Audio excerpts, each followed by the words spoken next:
On Newswatch. From CBC News.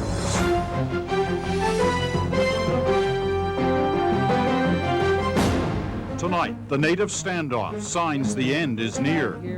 Insurance fraud are fake accidents raising your rates. Your health. Are you getting more than the sun in the South? Après nom, un Québec spécifique et bilingue. Le capitaine de la Sainte-Flanelle, coincé sur la bande, Keane se mettra au français. Montréal, la ville la plus sécuritaire d'Amérique du Nord, apparence parfois trompeuse.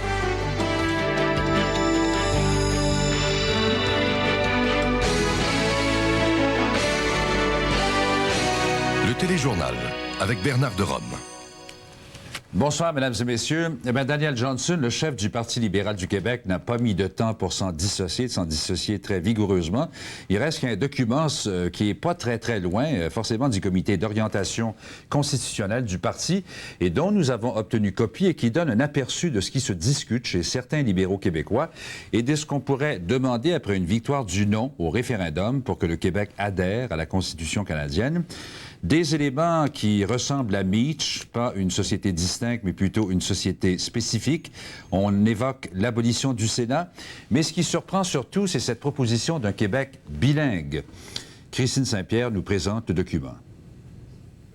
Le document de réflexion de 60 pages a été soumis au comité Richard du Parti libéral, un comité de réflexion sur l'évolution du fédéralisme canadien.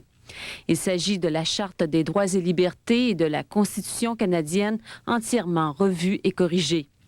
Pour que le Québec réintègre le giron constitutionnel, le document fait 9 propositions. Tout d'abord, la notion de société distincte pour le Québec est remplacée par la notion de société spécifique.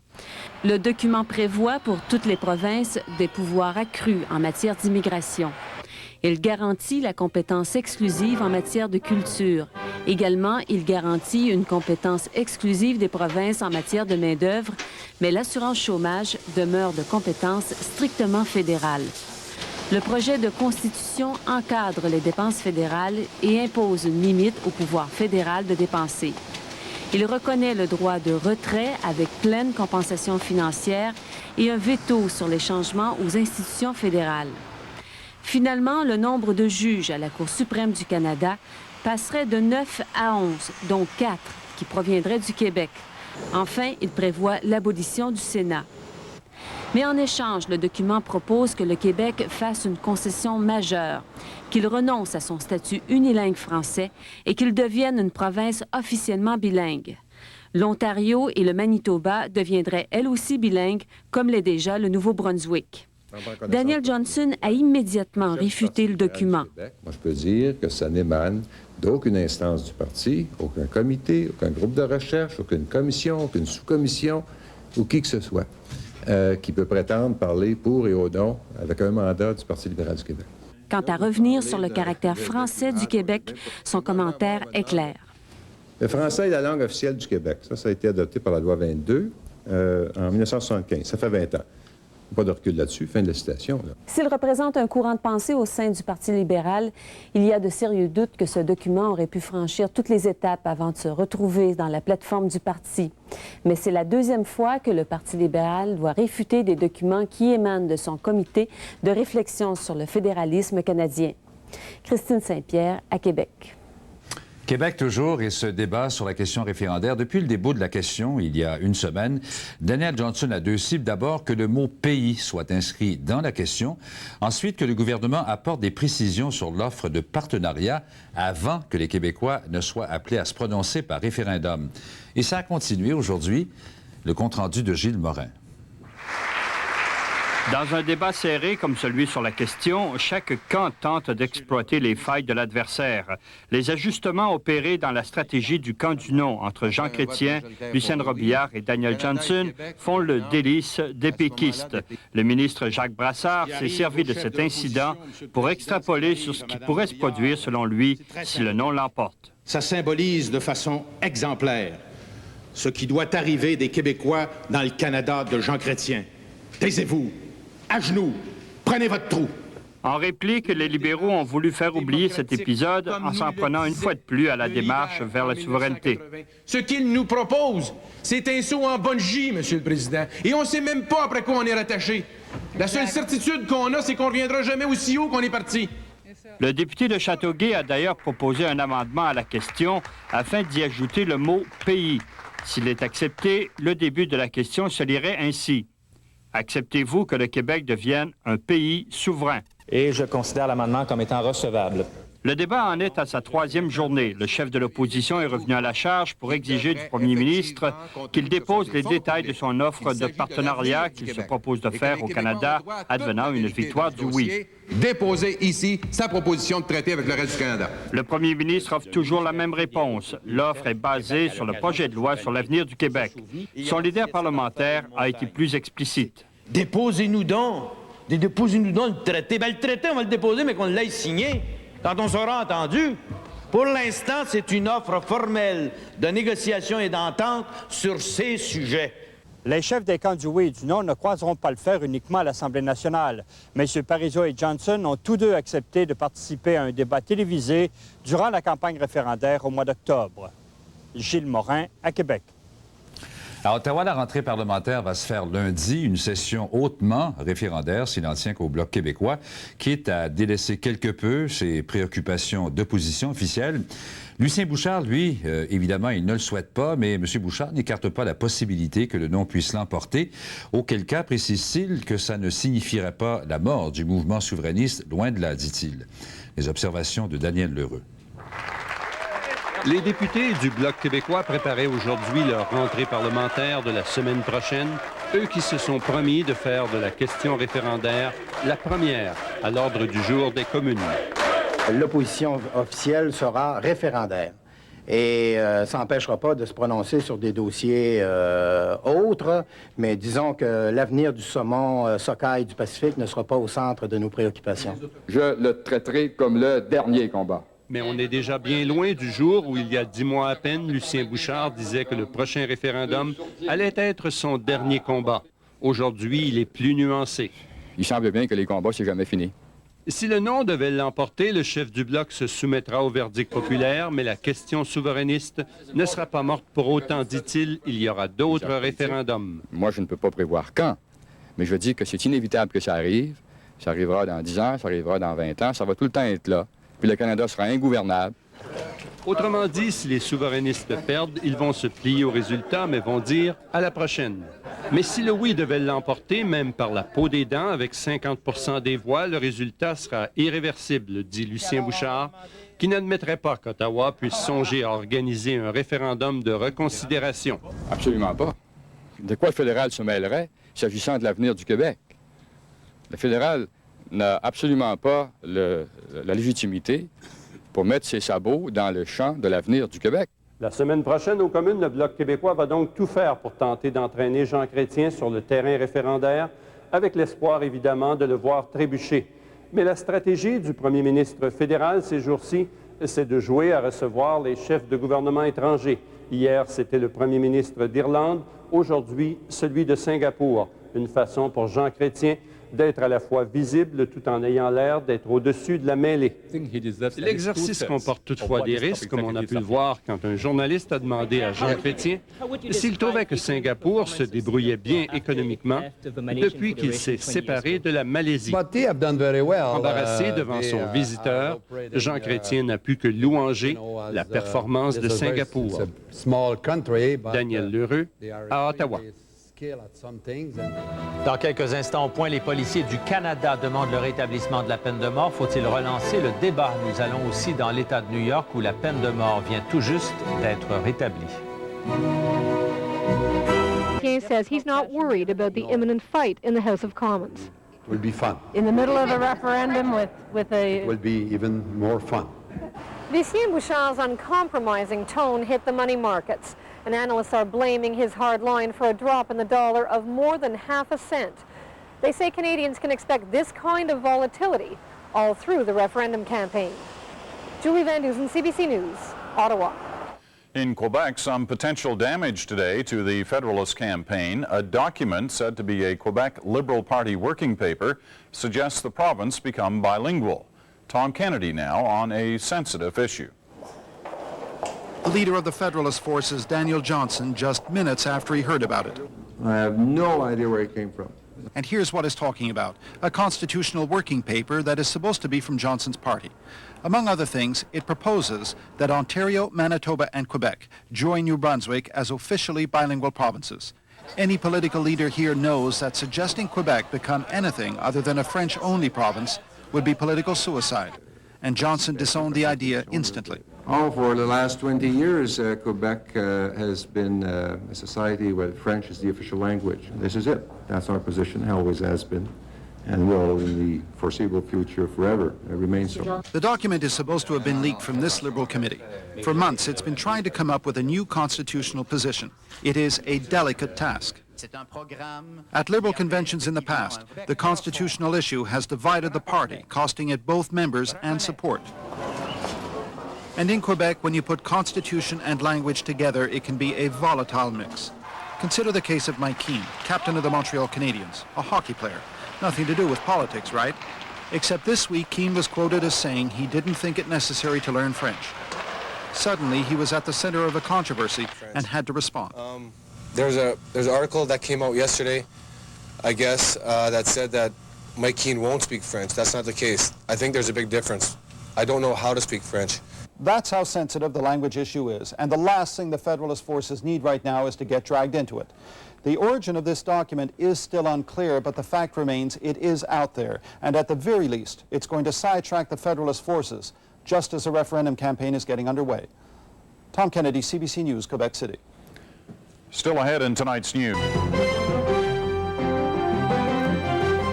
Tonight, the dollar drops again. Who's to blame? A census first. New questions for new times. Break in Québec. Johnson accuse Parizeau de fabrication de faux.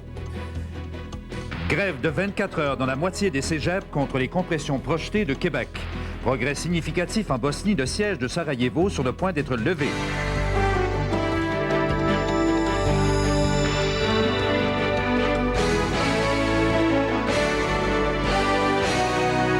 Le téléjournal avec Bernard de Rome. Bonsoir, mesdames et messieurs. Le chef du Parti libéral, Daniel Johnson, a fait une très forte sortie aujourd'hui à propos du document que nous avons attribué hier à tort, il faut le préciser, au Parti libéral du Québec, alors que rien ne permet d'affirmer qu'il est relié à quelque instance que ce soit du PLQ. Mais quoi qu'il en soit, M. Johnson a ajouté à la controverse, il accuse Jacques Parizeau d'être lui-même l'auteur du document qui évoque notamment un Québec défini comme société spécifique et bilingue. Il accuse en fait d'avoir monté le coup. Il s'en est suivi un débat particulièrement dur, dont le ton était même parfois agressif. À preuve, ce compte-rendu de Christine Saint-Pierre. Alors, s'il vous plaît. Les parlementaires ont été rappelés à l'ordre à plusieurs reprises pendant cette période de questions particulièrement survoltée qui s'est déroulée à l'Assemblée nationale. Le gouvernement a d'ailleurs allumé la mèche en déposant officiellement ce document et que le chef Daniel Johnson répudie. Il me ferait plaisir, avec le consentement de cette Chambre, de déposer le document ou le programme libéral constitutionnel. Puis le premier ministre en a remis. C'est un document d'un intérêt profond. Je me suis immédiatement aperçu qu'il s'agissait d'un coup monté, pur et simple. Piqué au vif, Daniel Johnson a accusé le camp du oui d'avoir fabriqué de toutes pièces ce document. À qui profite le crime? On connaissait les acteurs, là on connaît l'auteur. L'atmosphère survoltée a aussi piqué Mario Dumont, qui n'a pas apprécié que l'opposition lui souffle des surnoms. Mais j'accepterai pas que du côté de l'opposition officielle, on me traite de petit trou de cul. D'ailleurs, Mario Dumont avait auparavant sauté sur l'occasion pour dénoncer les idées qui circulent au sein du Parti libéral. On ne peut pas l'évaluer quel courant ça représente au sein du Parti libéral du Québec. Mais ce qu'on sait, c'est que dans les réflexions qui, à l'heure actuelle, ont cours dans le Parti libéral du Québec, mais on songe à des concessions aussi majeures que rendre le Québec bilingue. Devant les journalistes, Daniel Johnson a répété qu'il s'agissait d'un coup monté. Tout d'un coup, là, ça se promène dans le décor. Ça vient pas de chez nous, ça vient d'ailleurs. On tente d'accréditer que ça vient de chez nous, quelqu'un qui est en train de monter un coup. C'est évident. Et c'est pas nous. C'est pas nous. Le Parti libéral du Québec a non seulement mis Radio-Canada et RDI en demeure de se rétracter, mais il a aussi déposé une plainte devant le CRTC, lui demandant d'agir avec sévérité avant le début de la campagne référendaire. La vigueur de la réaction du Parti libéral montre bien que le débat qui s'engage sera virulent de part et d'autre. Christine Saint-Pierre, à Québec. Oui, ce n'est pas tout. Il y a des échanges tout aussi vigoureux qui étaient encore à venir parce que les libéraux... Ou le programme libéral constitutionnel. Quebec sovereignists began the day smiling. Their opponents were furious. Je me suis immédiatement aperçu qu'il s'agissait d'un coup monté, pur et simple. À qui profite le crime? On connaissait les acteurs, là on connaît l'auteur. Here's what Daniel Johnson is referring to. A document leaked last night, supposed to have been a working paper of his own party suggesting that Quebec become bilingual. Both sides in the referendum debate know the vast majority of Quebecers would never accept an officially bilingual Quebec. Both sides also know the document could have done serious damage to the Federalist campaign. And that's what led to one of the wildest debates here in recent memory, an angry Johnson accusing the Premier of being the author of a fraud. The Premier denied it, and the insults flew back and forth, many not recorded by the Assembly's microphones. At one point, Mario Dumont of the Sovereignist Coalition had this complaint. Mais j'accepterai pas que du côté de l'opposition officielle, on me traite de petit trou de cul. It lasted almost an hour. When it ended, Johnson left no doubt whom he holds responsible. Jacques Parizeau and Dumont and others are totally without moral and ethics where that is concerned. As for the Premier, later he visited a factory and was asked, why try to embarrass the Federalist side with a document that it disowns? His response. As Bernard Shaw used to say, I can resist everything except temptation. Suddenly, late in the afternoon, everything changed with this. Aucun lien entre le PLQ et le document sur la Constitution dévoilé hier. The CBC's French All News Network retracted, now saying there is no link between the document and the Quebec Liberal Party. As for the real source of the document, who knows, and it may never become public. And the whole affair leaves a strong impression that what many Quebecers are fearing is right. The province has just begun what will be a nasty referendum campaign. Tom Kennedy, CBC News, Quebec City. Kristen French. Du nom, la ministre Lucienne Robillard était l'invitée des Amis de Cité Libre à Montréal. Elle espère que Lucien Bouchard, le chef du Bloc, respectera la démocratie si le non l'emporte. Elle-même, à la question « Allez-vous respecter la volonté des Québécois ?» sans parler comme tel du résultat du référendum, elle a réaffirmé que le processus référendaire en cours au Québec est légitime. J'ai toujours dit, je redis que le Canada est un pays démocratique, que nous avons toujours reconnu aux Québécois le droit de se prononcer sur leur avenir clairement et démocratiquement, et nous allons respecter ce droit. Et je me demande si M. Bouchard va le faire, lui, de respecter ce droit avec sa déclaration qu'il y a eue hier. Donc, je pense qu'il y a un peu de deux poids, deux mesures.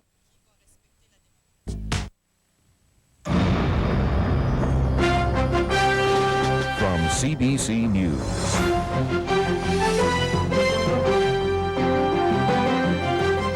Tonight, speaking out, a Bernardo juror talks. Dredging the Ottawa River. You'll never guess why. All quiet in Sarajevo. A break from the bombing. And political partnership within the framework of the proposed bill on the future of Quebec and the agreement signed June 12, 1995.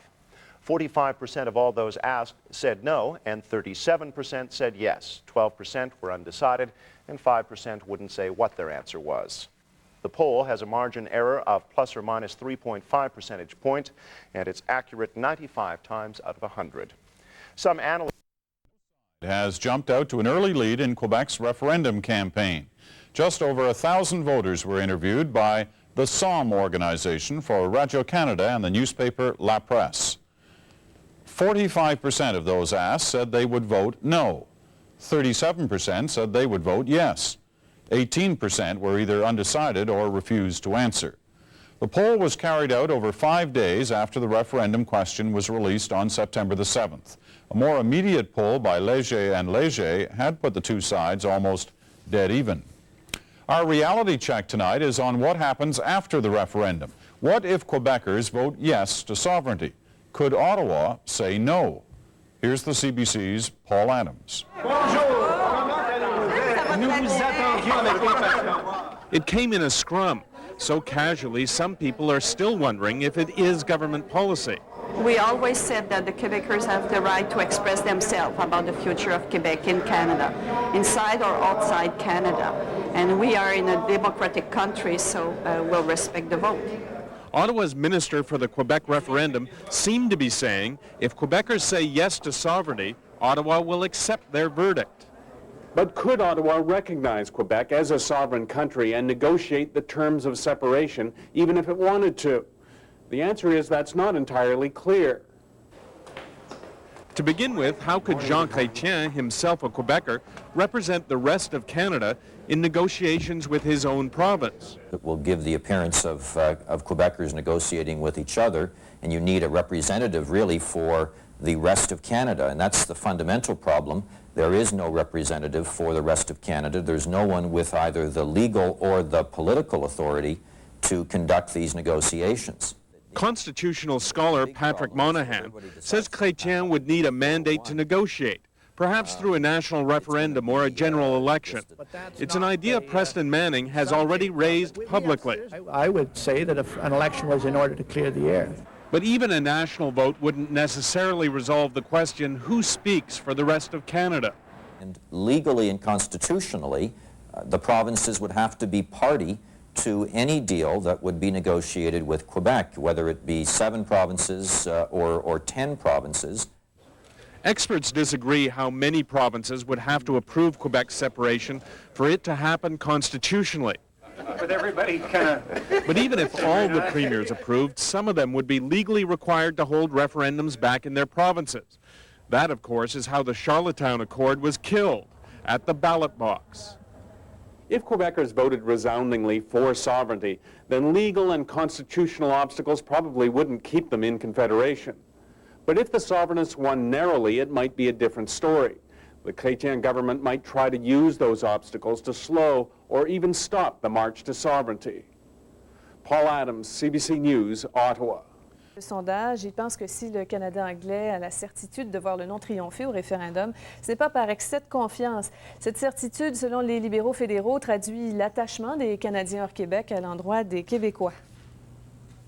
Les Québécois devraient comprendre dans ce message-là que leurs compatriotes vivant ailleurs, que ce soit en Colombie-Britannique, à Hawkesbury, dans ma circonscription, ou bien à Terre-Neuve, sont à 67 % d'avis que le pays va rester ensemble et rester uni. Je pense que c'est bon, ça. Jacques Parizeau, qui était à Longueuil ce soir pour lancer sa campagne référendaire dans la région de la Montérégie. Devant 1500 personnes, il a tenté d'apaiser les craintes sur l'utilisation d'un passeport canadien et l'usage du dollar canadien advenant la souveraineté du Québec. Denis Thériault a les détails. Jacques Parizeau s'est entouré de plusieurs ténors du Parti québécois pour lancer la campagne référendaire dans la région de la Montérégie.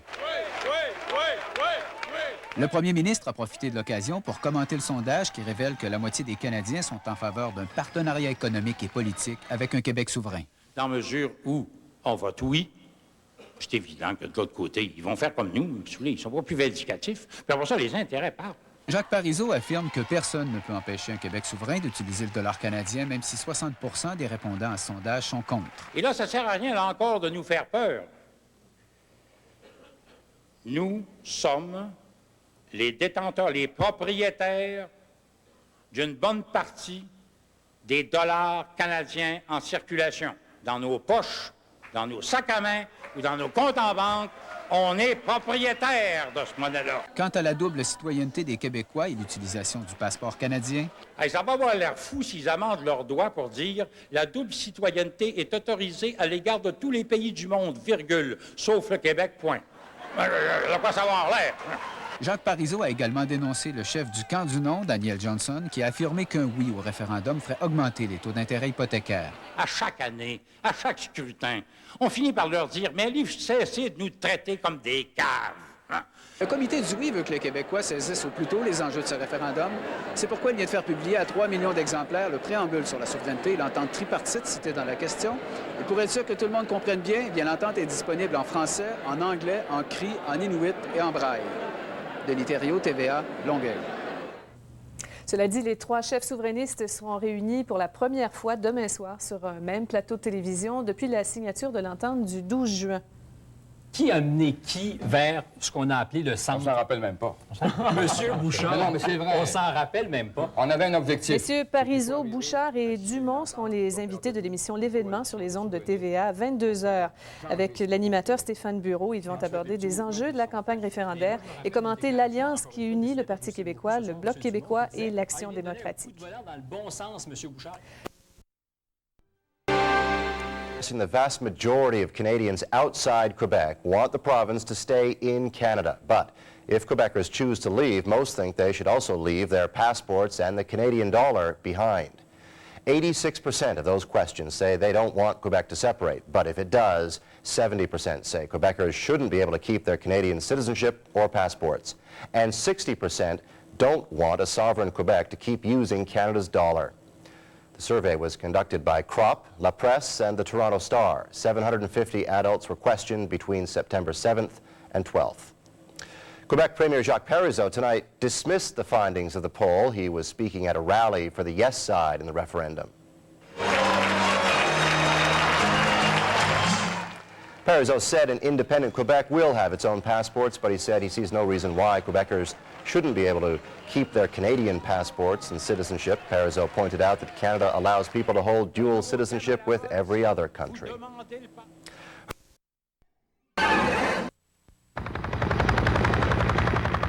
Tonight, the standoff is over.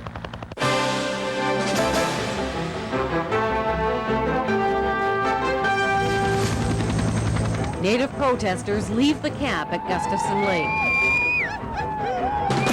After the storm, Hurricane Marilyn hits hard in the Caribbean.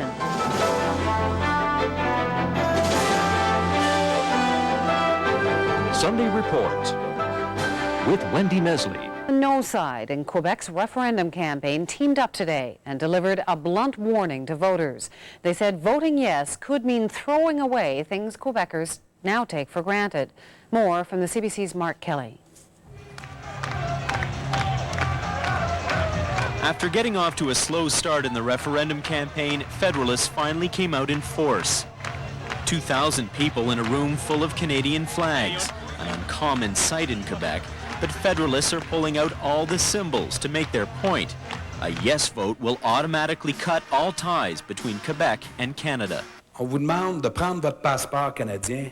Jacques Parizeau is asking you to hand over your passport, says Tory leader Jean Charest, but in exchange for what? Qui va voter non? Qui va voter non? Liberal leader Daniel Johnson says Quebecers shouldn't have to make that choice.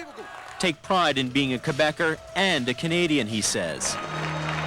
Sovereignists held their own rally this weekend, but it came on the heels of a new poll which suggests they're falling well behind their Federalist opponents. Parizeau wouldn't talk about the poll, but he couldn't hide his anger as he lashed out at Federalists for using what he calls scare tactics to get Quebecers to vote no. Cessez de nous traiter comme des caves. Stop treating us like idiots, Parizeau tells Federalists.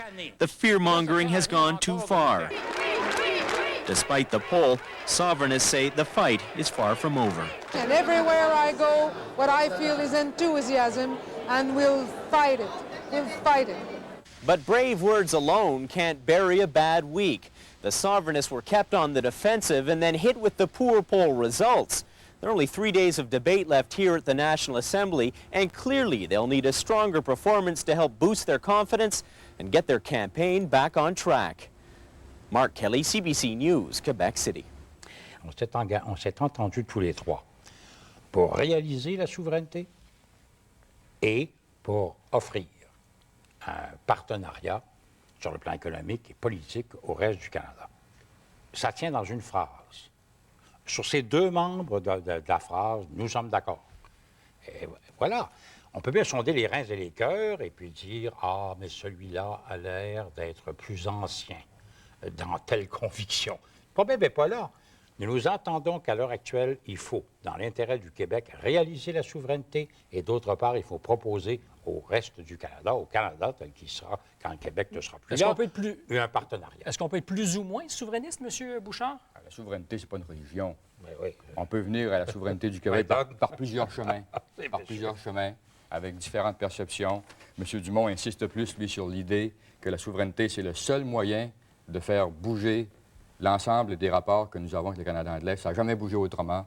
La seule façon, c'est de faire un rapport de force qui va les obliger, au Canada anglais, à se comporter de façon raisonnable et pour une première fois prendre le Québec au sérieux. D'autres sont souverainistes parce que pour eux, c'est un engagement profond, c'est une sorte de but en soi à atteindre parce que c'est le complément, c'est le prolongement d'un parcours d'un peuple qui va vers sa maturité politique éminemment légitime comme motivation. Mais ce qui est important, c'est qu'on se retrouve tous autour d'un projet commun et qu'on fasse marcher le Québec en avant. Est-ce qu'il y a eu des compromis de part et d'autre pour en arriver à cette proposition commune? Qui a mené qui vers ce qu'on a appelé le centre? On s'en rappelle même pas. Monsieur Bouchard, mais non, mais c'est vrai. On s'en rappelle même pas. On avait un objectif, c'est qu'il faut arriver à signer une entente qui va faire de nous une coalition de souverainistes pour faire changer ce qu'il faut au Québec. Bon. Mais ensuite, les petits mouvements qui se sont faits. Mais moi, je me rappelle d'une déclaration, encore une fois, décidément, je vous cite beaucoup ce soir, M. Dumont, qui disait « Ah, il vient de donner un coup de volant dans le bon sens, M. Bouchard. Il se rapproche de là des C'est avant qu'on commence à discuter, c'est avant qu'on s'assoie pour discuter. Les jalons ont été posés au préalable. Et quand M. Dumont a vu que le Bloc avait fait son virage, quand il a vu que M. Parizeau avait entendu la voix de la Commission nationale, il a pensé, lui et nous tous, qu'il y avait les conditions maintenant pour s'entendre. C'est comme ça qu'on est parti à discuter. Vous avez l'impression, vous, M. le Premier ministre, d'avoir fait des compromis sur l'essentiel? Ce qui a toujours été pour vous la souveraineté, parce que le partenariat, ce n'était pas votre idée. Ça peut pas être... ce ne sont pas des compromis. Pas vraiment. C'est vrai que j'ai changé, moi, certains de mes points de vue en passant à travers les rapports des commissions régionales. Ça, il y a des points de vue que je n'avais pas perçus comme ça, moi, de la part du public. Sur plusieurs plans, pas seulement sur celui-là. Pas seulement sur le plan d'un partenariat, d'une offre, d'une proposition de partenariat au reste du Canada. Sur le plan, par exemple, de quelque chose dont beaucoup d'intellectuels se moquaient, d'un goût de projet de société. J'ai été frappé par beaucoup de choses là-dedans. Il y avait, dans ces rapports des commissions régionales, l'expression d'une sorte de sagesse populaire que je n'avais pas vue dans toutes ses facettes. Ça m'a fait évoluer. Moi, ça, je le reconnais volontiers. Ce sont les commissions plutôt que le virage de M. Bouchard, donc, qui vous aura mené vers... Ah, moi, vous n'avez pas idée à quel point ces commissions régionales ont eu de l'impact sur ma vision de ce que veulent les Québécois. Ça, c'est clair. J'avais promis en présentation qu'on parlerait aussi de l'actualité avant que ce bloc ne se termine. Une déclaration assez importante qui a été beaucoup reprise pour vous, M. Bouchard. Vous avez dit « Le combat des forces du oui ne sera jamais complet tant et aussi longtemps qu'on n'aura pas remporté. » C'est-à-dire que si c'est non, il y aura une prochaine fois. Bien, je n'ai pas parlé des forces du oui. Je n'ai pas non plus parlé de ce que les individus vont faire éventuellement. Si jamais il fallait envisager une hypothèse comme celle-là, qui n'est pas la bonne, parce que moi, je pense que ça va être un oui. Mais ce que j'ai dit, cependant, c'est que, quoi qu'il arrive, l'idée de la souveraineté, elle est inscrite profondément dans le cœur des Québécois. Elle est au centre du paysage politique du Québec depuis 25 ans, et puis ça ne disparaîtra pas. C'est ce que j'ai dit. Et si tout le monde le sait, d'ailleurs. Mario Dumont, si c'était non, est-ce que ce combat continuerait? Parce que ça nous amène à la reconnaissance, par exemple, d'un oui par le gouvernement fédéral, si c'est oui. Mais inversement, le fédéral va vous demander et demande de plus en plus, si c'est non, allez-vous arrêter? Bien, si c'est non, je pense que la question que vous soulevez, là, moi, y répondre bien simplement, l'ADQ, comme tous les partis politiques, va être pris dans les semaines qui vont suivre, les mois, les années qui vont suivre, à refaire des congrès, puis à rebrasser des propositions constitutionnelles, puis à dire, bien là, qu'est-ce qu'on fait? On essaie de faire accepter ça par les maritimes, puis ça par les provinces de l'Ouest, puis qu'est-ce qu'on pourrait demander, puis là, est-ce qu'on va se faire dire non? Ça va être ça qui va se rebrasser, puis c'est ça qu'on n'a pas le goût. Surtout ça, qu'un parti comme le nôtre qui veut parler d'économie puis de finances publiques n'a pas le goût de réouvrir comme Poutine. Comme Poutine, donc, est-ce que c'est une Poutine avec laquelle on menacera les Québécois longtemps, en leur disant, écoutez, M. Parizeau, écoutez, vous, Québécois, si vous ne votez pas oui, ça va revenir vous hanter toute votre vie? C'est pas une question que ça va revenir nous hanter. C'est un geste parfaitement naturel et appuyé par une très forte proportion de la population. Et il s'agit de la souveraineté ou de l'indépendance d'un pays. On s'imagine tout de même pas que ça disparaît comme ça. Et d'autre part, on dit, au cas de non, engagez-vous à ne pas recommencer. Est-ce que vous croyez que quelqu'un à mon âge peut commencer à engager des gens de 30 ans? Ben là, il y a quelque chose de pas sérieux dans tout ça. Il y a Mario Dumont qui n'est pas très loin quand même pour reprendre le flambeau éventuellement. Je vous arrête là-dessus parce qu'il faut faire une courte pause commerciale à la maison. Je vous invite à rester avec nous. On revient dans quelques instants en compagnie des 3 chefs du oui.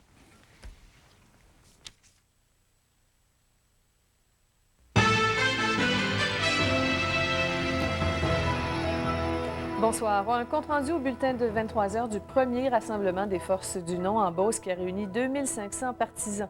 L'offre de partenariat économique et politique des souverainistes a été attaquée sur tous les fronts, présentée comme irréalisable et inacceptable par le reste du pays.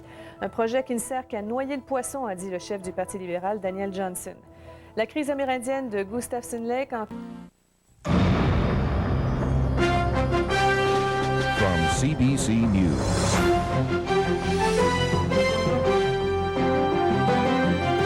Tonight, the finger-pointing starts as Parliament returns. Behind police lines, the magazine, Captain Canada or Captain Cuts? How does he do it? Jean Chrétien stays popular despite difficult budgets, but he is about to face the two biggest fights of his life, separatists and the debt. A documentary on the Prime Minister, halfway there.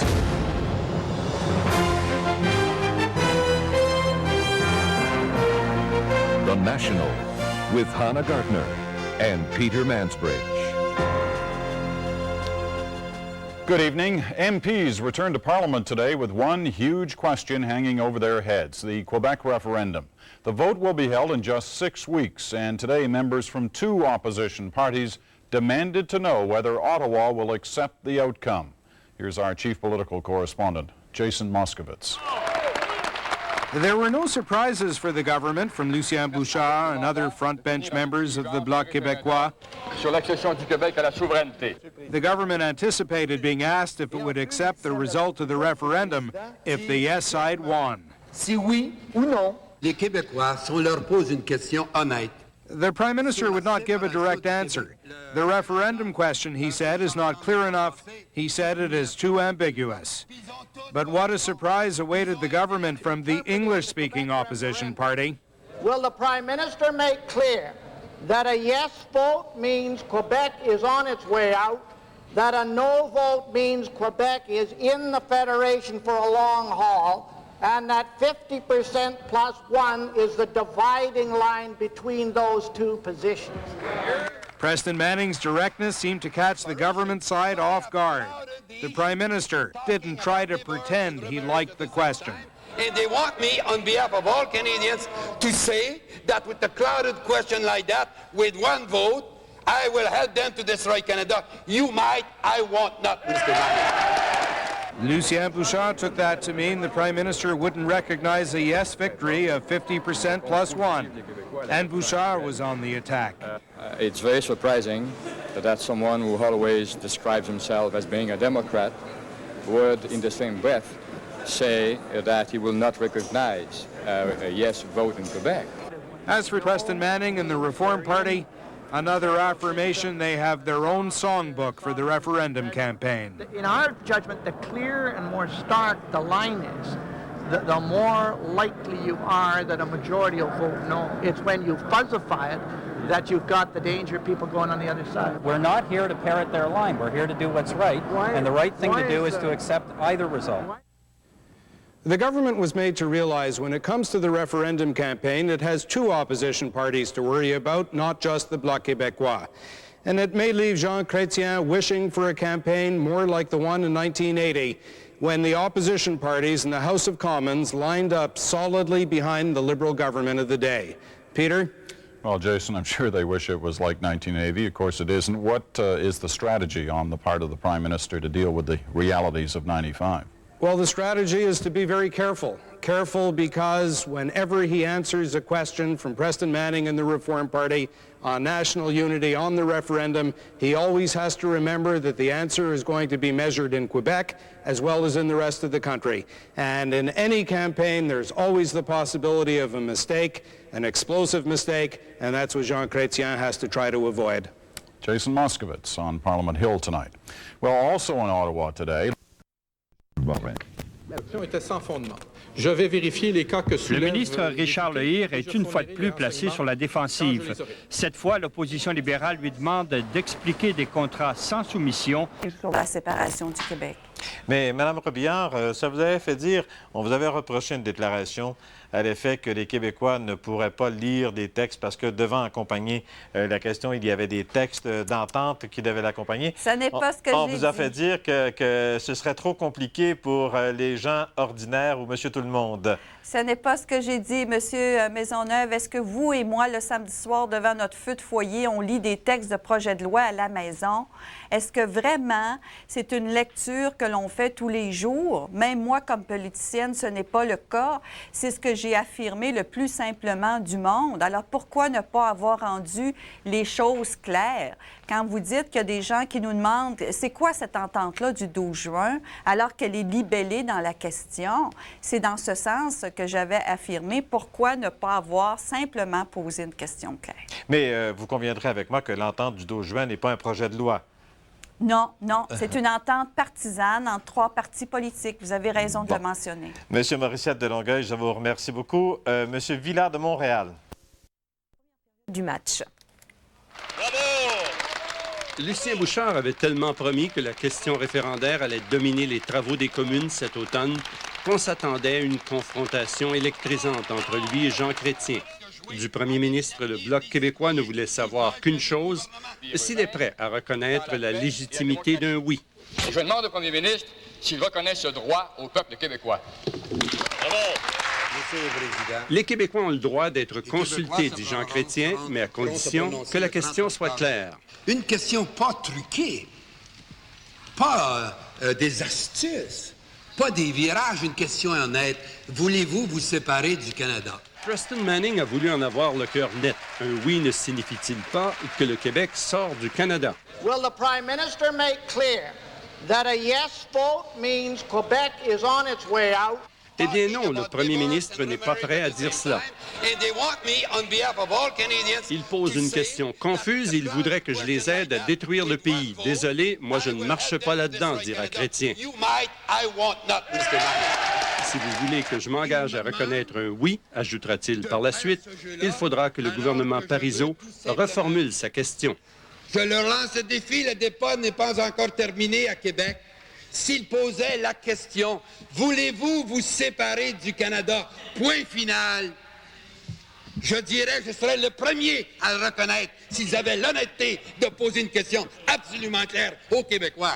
Le corollaire implicite, c'est que si la question référendaire reste ce qu'elle est, Jean Chrétien n'est pas prêt à reconnaître la légitimité d'un oui. Doit-on comprendre que pour lui, pour le premier ministre, le référendum au Québec serait valable uniquement si le résultat obtenu est celui qu'il laisse faire? Est-ce que c'est ça, sa démocratie? En tout cas, Lucien Bouchard est resté perplexe. C'est clair en anglais, mais c'est pas clair en français. C'est clair? C'est clair en anglais, mais c'est pas clair en français. En français, il a refusé de se commettre d'une façon claire. En tout cas, il a refusé de dire qu'il le reconnaîtrait, mais il n'a pas dit qu'il ne le reconnaîtrait pas en français. Tandis qu'en anglais, il a dit très clairement à M. Manning qu'il ne le reconnaîtrait pas, le oui du Québec. Jean Chrétien avait déjà dit qu'en participant au référendum de 1980, les fédéralistes avaient implicitement reconnu le droit des Québécois à l'autodétermination. En mettant cette fois en doute la clarté de la question, ils se gardent toute porte ouverte pour contester une éventuelle victoire souverainiste. Daniel Lheureux, à Ottawa. Et à Québec, mais... Interroge, peut-on faire la souveraineté avec une question confuse? Jean Chrétien précise, un oui à 50% plus 1 serait inacceptable. Victoria a l'avenir des services de santé sur la table des ministres.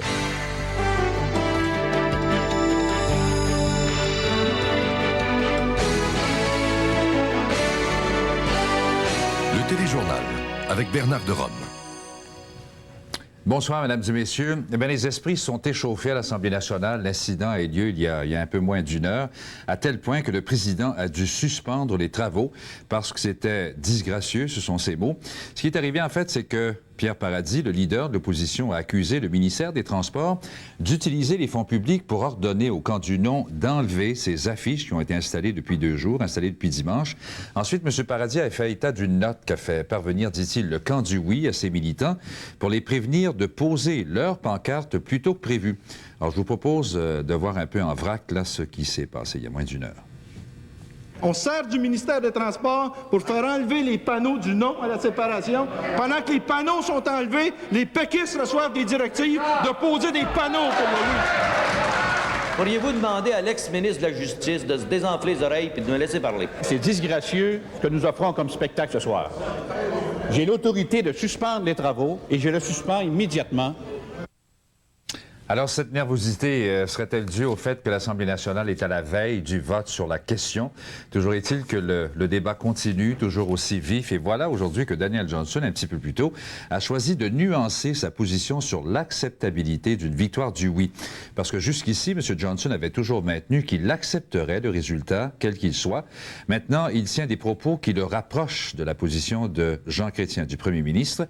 Alors, M. Johnson s'interroge, il se demande notamment si on pourrait accepter l'enclenchement de la souveraineté après un oui accordé à une question si confuse. Quelques précisions de Christine Saint-Pierre.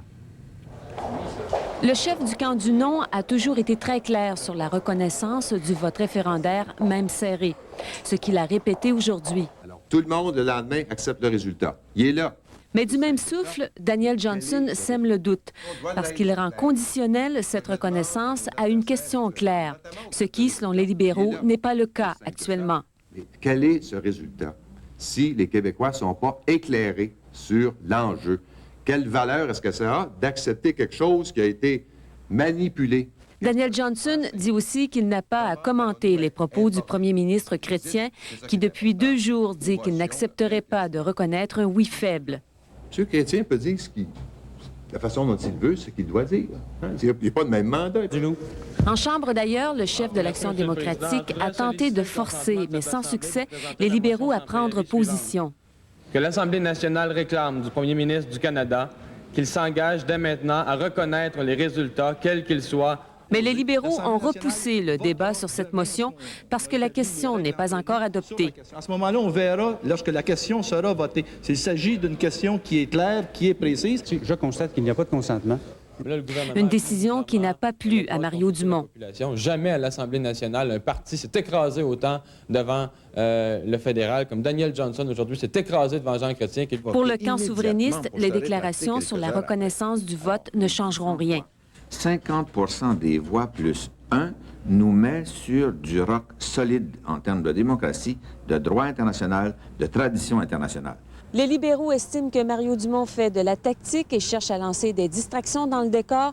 Ils ont pour le moment repoussé le débat sur sa motion après l'adoption de la question, mais il est manifestement clair que les libéraux n'ont pas du tout l'intention d'en débattre.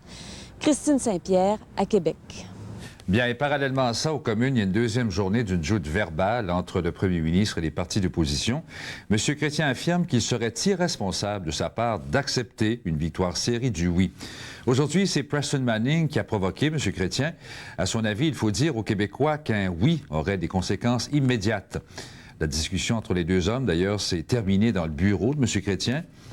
Les explications de Geneviève Rossier. Il l'avait dit hier, il l'a répété aujourd'hui. 50% plus un vote pour le oui ne seront pas suffisants pour concéder la victoire au oui. Il serait même irresponsable de le faire. On a une question confuse et ambiguë. On me pose une question, à savoir si on allait reconnaître un vote par un vote de majorité seulement. Comme disait si bien M. Johnson hier, on n'est pas pour faire la séparation du Canada à la suite d'un recomptage judiciaire. Pour Preston Manning, Jean Chrétien minimise ainsi les conséquences d'un vote en faveur du oui, ce qui, selon lui, poussera justement les indécis à voter oui.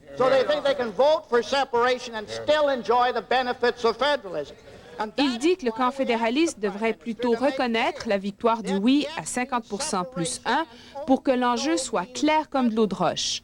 Le premier ministre l'accuse alors de faire équipe avec le Bloc. It's very sad when I see the leader of the Reform Party asking exactly the same question than the Reform Party, than the Bloc québécois. En fin d'après-midi, Preston Manning passait 1 heure au bureau de Jean Chrétien à son invitation. Une rencontre dont Lucien Bouchard saisissait bien l'enjeu. Je ne peux pas imaginer que le premier ministre se permette de convoquer un chef de parti pour lui reprocher d'adopter une position démocratique à la Chambre. À la sortie, M. Manning confirmait que Jean Chrétien avait bel et bien essayé de lui faire changer d'idée, mais sans succès. Ce soir, les violons de M. Manning et Chrétien ne sont donc pas du tout accordés. Preston Manning continuera de faire pression pour une reconnaissance définitive d'une victoire du oui ou du non, ce qui vient bien sûr brouiller la stratégie référendaire de Jean Chrétien. Ici Geneviève Rossier, à Ottawa. On va revenir à Québec pour parler de ce qu'on appelle presque l'affaire des études sur la souveraineté. Le ministre responsable, Richard Le Rire, qui avait été pris à partie hier, aujourd'hui, il a annoncé que le vérificateur général fera enquête sur l'attribution des contrats sans soumission pour la réalisation de certaines des 40 études. Mais quand même, l'opposition est revenue à la charge. Déjà, elle avait émis des doutes sur le financement de certaines études. Maintenant, on s'attaque à la crédibilité de l'INRS, à qui ces études-là ont été commandées. Gilles Morin va nous décrire le débat. Wrong on everything they've tried to do constitutionally for the last 30 years. Chrétien talked about he's been given the same speech for 30 years, and I was tempted to say, and look where it's got us.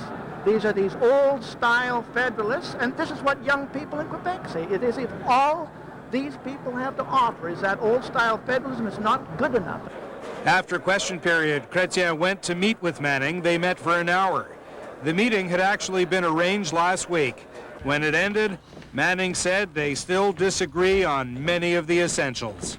Nothing really much was said privately that we haven't said publicly, but we said it with less rancor. The Reform Party has ensured it won't be taken for granted during the referendum campaign. But there are risks with taking on the Prime Minister to the extent it has. There is some discomfort within the Reform Party that Preston Manning may have moved too far, too quickly. Reformers plan to cool things down for a few days while they assess the reaction in the country. Jason Moskowitz, CBC News, Ottawa. Like Jean Chrétien, Quebec Liberal leader Daniel Johnson is under pressure to make his position clear. Today he said it would be bizarre to break up Canada if the yes side wins by a slim margin. Tom Kennedy now on why Johnson appears to have changed his tune. Daniel Johnson, the leader of Quebec's Federalist Forces. He's always said he'll accept Quebecers' decision no matter what. But now the same question that's being asked in Ottawa, what if it's really close? How can you break up a country on a judicial recount? And how, he adds, can you break up a country on false information? Here's what he's talking about. Study after study after study. 15 so far, 25 more to come, all commissioned by this government minister, all concluding that after sovereignty, Quebecers can retain Canadian passports, the dollar, can continue doing business as before, in short, a painless transition. But, says Johnson, it's not true. For 2 days, he's been hammering away, accusing the government of hiding from Quebecers the real picture. His argument, studies the government has not released. This researcher concluded a sovereign Quebec's deficit would be a third higher than the figure the government published. Other researchers conclude the deficit would be even worse. The government says it didn't release those conclusions because they're incomplete and inaccurate. Johnson says the bad news is being buried and Quebecers are being misled. But will he accept their decision anyway? I will not fall into the trap of discussing the aftermath of a yes vote when before the referendum the government is hiding studies, hiding information. For the sovereignists who are lagging in the polls, that trap is a welcome one. At least we're democratic, they say. We'll respect the result. We are in a solid democratic ground and based on a law and a Quebec referendum verdict. And Quebec's population will decide, not Jean Chrétien or the federal government. And on that, sovereignists sense one of their few advantages. They have Jean Chrétien, who cannot risk telling Canadians he'll accept separation, and Daniel Johnson, who cannot risk telling Quebecers he'll reject it. And the government here may try to exploit all that tomorrow with a motion demanding that Federalists accept Quebecers' decision, no matter what. Tom Kennedy, CBC News, Quebec City. Still ahead in tonight's